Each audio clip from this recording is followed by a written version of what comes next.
Bienvenue à toutes et à tous, vous êtes bien sur Grand Littoral TV, merci de nous rejoindre pour cette nouvelle édition d'information de la Côte d'Opale. Et dans l'actualité, on va évidemment parler de ce procès de l'ancien maire d'Hesdin, Stéphane Siekowski-Samier. Ce mardi, il avait lieu au tribunal de grande instance de Boulogne-sur-Mer.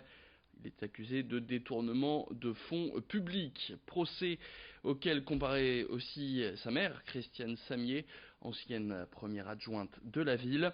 Le ministère public a requis 2 ans de prison avec sursis et obligation d'indemniser la ville.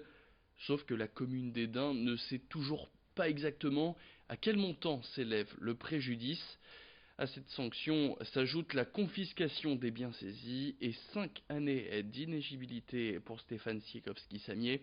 Alors pour les habitants ainsi que pour le nouveau maire d'Hesdin, Gérard Lozinguet, il est temps de tourner la page de ces années de mandat qui ont tristement attiré l'attention sur cette commune de 2000 habitants. Écoutez l'interview de Gérard Lozinguet, c'est au micro de Corentin Escaillé. Il a déçu les gens et puis ça va au-delà. Je veux dire, moi quand je dis je veux savoir toute la vérité, je veux savoir qu'est-ce qui s'est passé, qu'est-ce qui s'est passé avec l'argent public. Voilà. Un élu doit être exemplaire là-dessus. Oui, c'est sûr que on a donné une mauvaise image de la ville, mais à l'inverse, tout le monde comprend bien ce qui s'est passé, je pense. Tout le monde comprend bien, mais tout le monde est prêt à revenir, à redonner de la vie à la ville qui ne demande que ça. C'est un cœur qui ne demande qu'à rebattre normalement. Une déception et un constat que le partagent aussi les habitants de la ville d'Hesdin. Pour les écouter, je vous donne rendez-vous dans le prochain quart d'heure sur Grand Littoral TV. Autre actualité en cette fin d'année, vous allez sûrement entendre sonner à votre porte pour des étrennes ou pour des ventes de calendriers. Mais attention, tous ne sont pas forcément bien intentionnés. Dans la région, des individus peuvent se présenter à votre domicile pour tenter de vous demander des étrennes de manière frauduleuse. Mais alors, comment distinguer les vrais agents des faux? Quelles sont les règles en vigueur dans le cadre du démarchage des étrennes? Et comment éviter de se faire arnaquer? La réponse à toutes ces questions, c'est tout de suite avec Idil Gunay. Et pour éviter les faux démarcheurs à domicile et les arnaques, il est bon d'avoir en tête quelques notions, car oui, la vente de calendrier est bien réglementée. Tout d'abord, sachez que seuls les postiers et les pompiers sont autorisés à vendre des calendriers dans le cadre des étrennes de Noël. C'est donc votre postier ou bien les pompiers de la caserne la plus proche de chez vous qui peuvent vous démarcher. À noter qu'ils doivent se présenter à votre domicile en tenue de travail ou bien en uniforme et qu'ils ne doivent en aucun cas rentrer chez vous, sauf bien sûr si vous les invitez. Concernant les éboueurs, eh bien, ce sont les mairies elles-mêmes qui autorisent ou interdisent par arrêté préfectoral le porte-à-porte pour demander les étrennes. Enfin, du côté des concierges, il est de coutume que ce soit aux particuliers de déposer une enveloppe et non aux gardiens de faire du démarchage à domicile, sachez-le. On passe maintenant à cette idée sortie pour les vacances. Maintenant, direction Étaples et son musée à Maréis, qui permet de se plonger dans la vie des marins-pêcheurs et des animaux qui vivent dans la Manche et la mer du Nord. Né en 2001, ce site accueille 45 000 visiteurs chaque année. Vous y retrouverez près de 500 animaux qui vivent près de nos côtes ou un poste de pilotage d'un bateau de pêche à taille réelle. A noter que le musée est ouvert 7 jours sur 7, sauf les dimanches matins l'hiver et ce vendredi 1er novembre dans la matinée. Découvrez donc ce musée maritime qui retrace les 2000 ans d'histoire de la pêche dans ce reportage tout de suite. Un musée dédié aux marins-pêcheurs et à leur technique. Le centre Maréis est installé dans l'ancienne corderie de la ville d'Étaples.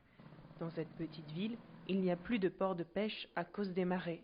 La flotte de 45 bateaux a dû se délocaliser dans le port de Boulogne. Puisque la pêche est partie mais qu'elle est toujours en activité délocalisée, la municipalité dans les années 2000 a souhaité créer une vitrine de la pêche étapoise ici à Étaples. Et la plupart des guides sont des marins-pêcheurs, comme Stéphane Margollet, qui a exercé le métier pendant 26 ans. Vous revenez dans le métier, vous expliquez le départ d'un bateau, ce qu'on fait en mer et quand on revient, la vente du poisson, etc. Et sur les visites, c'est la même chose. Des ateliers pour les enfants, des aquariums, le musée propose de découvrir le monde de la mer de manière variée. On peut y observer 75 espèces de poissons et son bassin tactile. On est des paysans, donc on vient de la terre. Là, ce sont des gens qui viennent de la mer, donc c'est à peu près les mêmes métiers, les mêmes contraintes, les mêmes astreintes. Mais bon, c'est tout à fait autre chose. Je trouve que c'est un musée qui est vraiment très pédagogique et je suis vraiment ravie de faire cette visite. Le musée accueille 45 000 visiteurs par an, un bel hommage à ces pêcheurs qui ont dû quitter Étaples. Ils sont aujourd'hui 250 à travailler à 30 km de là, dans le port de Boulogne. À eux seuls, ils débarquent 20 000 tonnes de poissons par an, faisant de ce lieu le premier port de pêche français. Allez, un mot de sport maintenant, le tirage de la Coupe de France de football, c'était ce mercredi midi du côté de Clairefontaine, et il y a quelques chocs à signaler pour ce 7e tour de Coupe de France qui auront lieu les 16 et 17 novembre prochains. Notez donc l'arrivée des clubs de Ligue 2 lors de ce 7e tour, et les affiches, eh bien ce sera par exemple l'affrontement entre le Racing Club de Lens et l'USBCO, le club de football de Boulogne-sur-Mer. Gravelines recevra le Football Club de Rouen. Le Touquet se déplace à Confreville. Le Petit Poussé national Verton, qui évolue en district, recevra lui le voisin du Portel. Les autres affiches, c'est cet affrontement entre l'Imbre et Grande-Sainte. Le Havre, club de Ligue 2, qui recevra Dunkerque, là aussi club de national. Les autres affiches encore Saint-Omer-Dieppe ou encore Tourcoing, qui recevra Grand Calais Pascal. Voilà pour les affiches du littoral qui concernent donc les clubs du littoral, donc pour ce 7e tour de la Coupe de France qui, je vous rappelle, auront lieu les 16 et 17 novembre prochains. Un mot et ce fait divers tout de suite avant de se quitter. C'était ce mercredi vers 5h du matin, le magasin de l'opticien Flelou, situé place Jean Bart à Dunkerque, qui a été braqué par un casse à la voiture bélier. Les voleurs sont repartis avec des lunettes de marque. C'est le 3e casse à la voiture bélier dans le Dunkerquois ces dernières semaines, après le magasin Bouygues Télécom et le café de Flandre qui est lui situé à Capelle-la-Grande. C'est la fin de cette édition, merci à toutes et à tous de l'avoir suivi. Tout de suite sur Grand Littoral TV, c'est la météo.